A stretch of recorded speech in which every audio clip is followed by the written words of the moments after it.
but there's no intercession. What are the churches up there doing? Probably what the churches down here are doing. They're so caught up in what they want to do, they forgot what God has left us here to do. And people don't start thinking, because Shreveport, they had 2 shootings. They had one Friday night and one Saturday morning in Shreveport already. So we've already seen it in Shreveport. A couple of weeks ago, we had 10 in 2 days. What are our churches in Shreveport doing? Nothing. We forgot that God sent us in a day to make up the hedge. Not only that, let me give you a second thing. Go to Ezekiel chapter number 14. And look at verse number 14.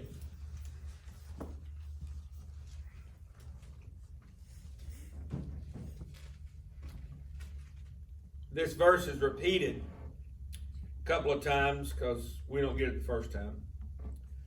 Though these 3 men, Noah, Daniel, and Job, were in it, they should deliver but their own souls by their righteousness, saith the Lord. Judah had got to the point that even Daniel, Noah, and Job couldn't deliver them. I don't mean to be ugly, but that's almost the who's who of prayer meeting. If these 3 men were showing a prayer meeting, I think I'd call that sick. When these guys prayed, heaven, yes, what would you like? But they got caught up. Wickedness so bad in Judah, God wouldn't even deliver them. Not only that, there was another great prophet of the day. You got to remember, Daniel and Jeremiah was alive at the same time in Judah. 2 great prophets of God, and neither one of them had deliverance. I'm just trying to tell you, people, God has us here for a purpose. I'm going to give you 3 things real quick. First thing I want you to see, there is a literal position. This is not a fabrication when you hear the phrase standing between the living and the dead. This is not a typology. This is real. I'll give you a couple of verses real quick. Go to 1 Samuel chapter number 7. They come asking for a king.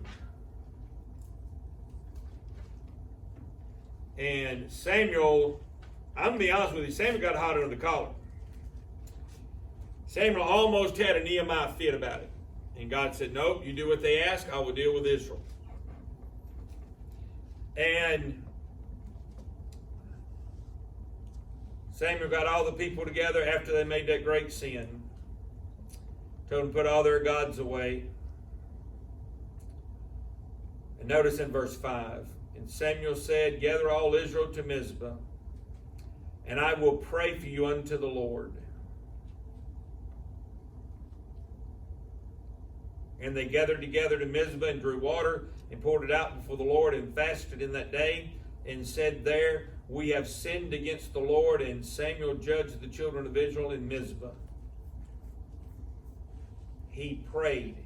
They get deliverance from the Philistines just by Samuel's prayer. He prayed and heaven paid attention. He prayed and it moved God.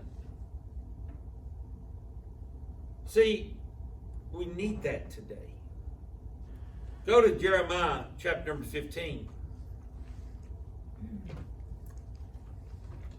Look at verse number 1.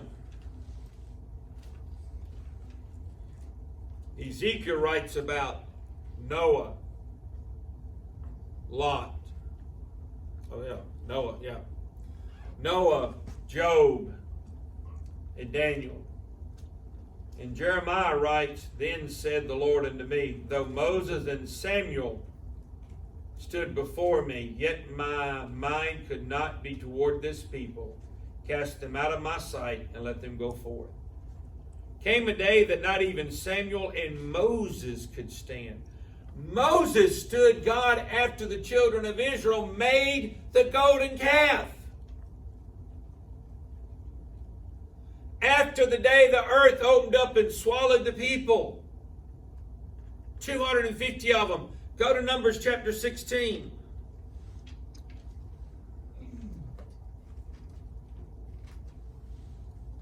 Look at verse number 48.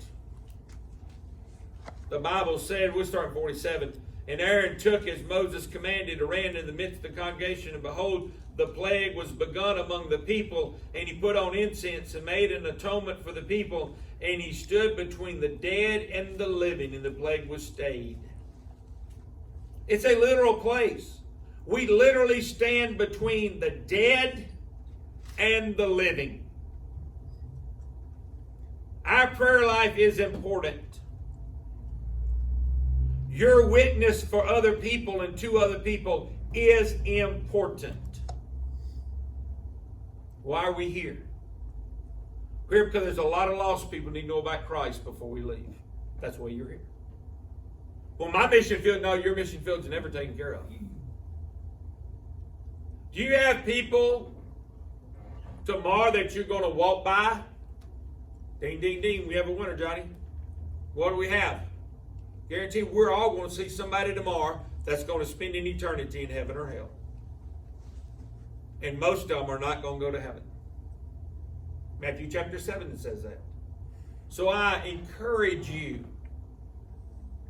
pick some people, pray for people, love people, stand between the dead and the living. Now, let me give you the second thing.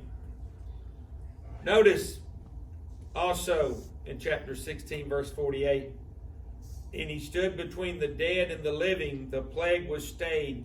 The time of standing was after the plague had already begun.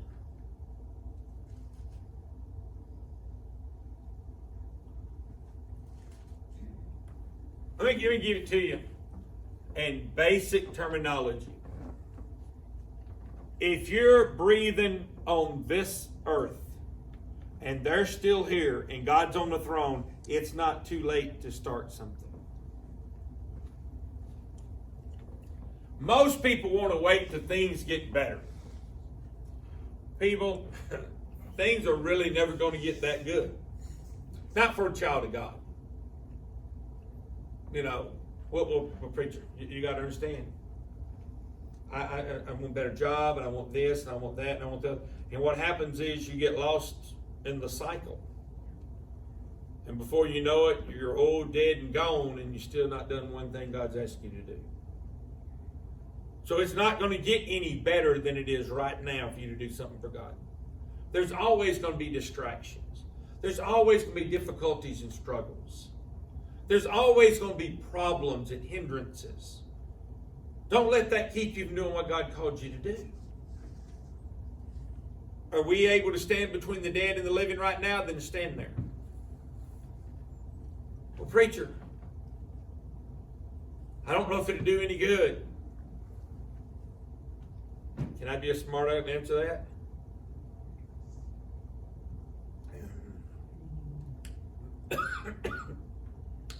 The only way to find out is to do it. There's not another way to find out. Preacher, we may be too far gone. America may be. I don't know. I'm not here to tell you we are or we're not. But I am here to tell you right now, if I try and we're too far gone, I'm trying. Versus, too much work. Have y'all ever, parents, be quiet. I don't want to hear nothing out of none of y'all. Have you ever walked in a child's room and thought it was just easier to buy a hotel room for the child than to get them to clean it?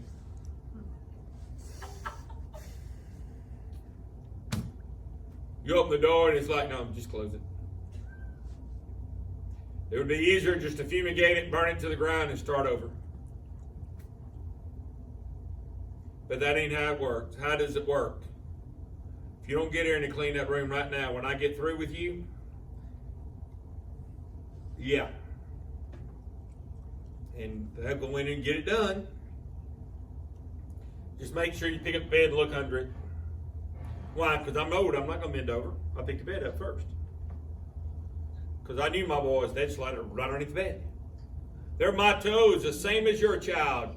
Out of sight, out of mind. I have a seeing problem. If I don't see it, it ain't a problem. Am I right or wrong? Y'all with me? You know what I'm talking about? Don't ever open the closet door.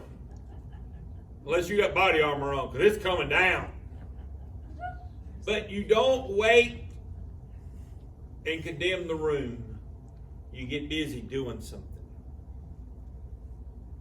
If I was Israel and I'd have seen God open up that earth and swallow those 250 people, I'd have kept my mouth shut and said, I guess they had that want to come.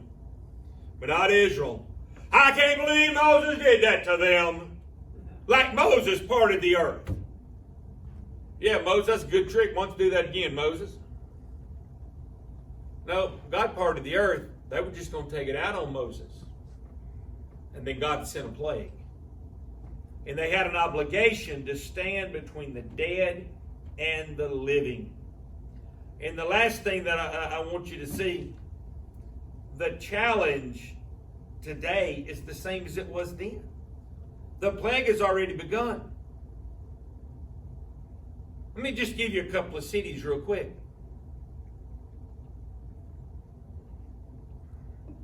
How much has crime gone up in Los Angeles? Murder rate has gone up 250% in the last month. New York has gone up 75%? Something like that in the last 3 weeks. Chicago, I don't know what you'd call Chicago, 104 people a week, just in 2 days. People, I don't know where you went to school at, but in 48 hours, if 104 people shot, that's better than 2 an hour.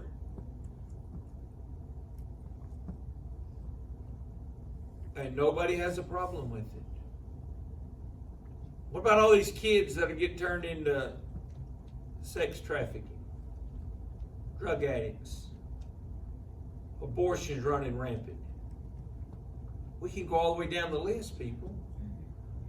How long are we going to sit on the sideline before we get involved? Well, it's not my problem. It is your problem. You are the royal priest that's here. You're God's representative to this area, to these people. Now, I understand that some of them I'd rather beat the devil out and try to preach it out of them. I understand that. But in the middle of the night, if you can get a hold of God, let God get a hold of them. See, we need to focus on what we can do. Abraham prayed for Sodom and Gomorrah and went from 50 down to 10.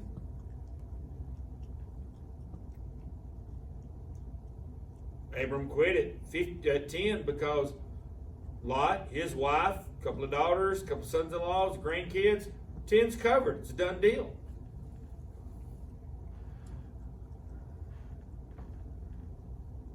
What happened? Sodom and Gomorrah fell. It wasn't Abraham's fault, it was Lot's fault. Abram did his job.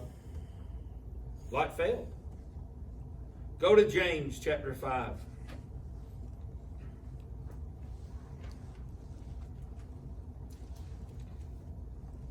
Elijah, one of the great prayer warriors in the Bible. The Bible said in verse 17, Elijah was a man subject to like passions as we are. And he prayed earnestly that it might not rain, and it rained not on the earth by the space of 3 years and 6 months. And he prayed again, and the heavens gave rain, and the earth brought forth her fruit. People, we got an obligation to stand between the dead and the living. Can't do nothing for the dead. They're dead and gone. I can do something for those that are alive. There's a purpose. I'm here for a reason. It's a divine appointment, called to be part of the royal priesthood. Send missions around the world, carry the gospel wherever we go, and pray for those that really need it. To show the concern and burden of Christ to a lost world, that all they know is the flesh and sin and wickedness to its core. In these last days, what would you do for the cause of Christ?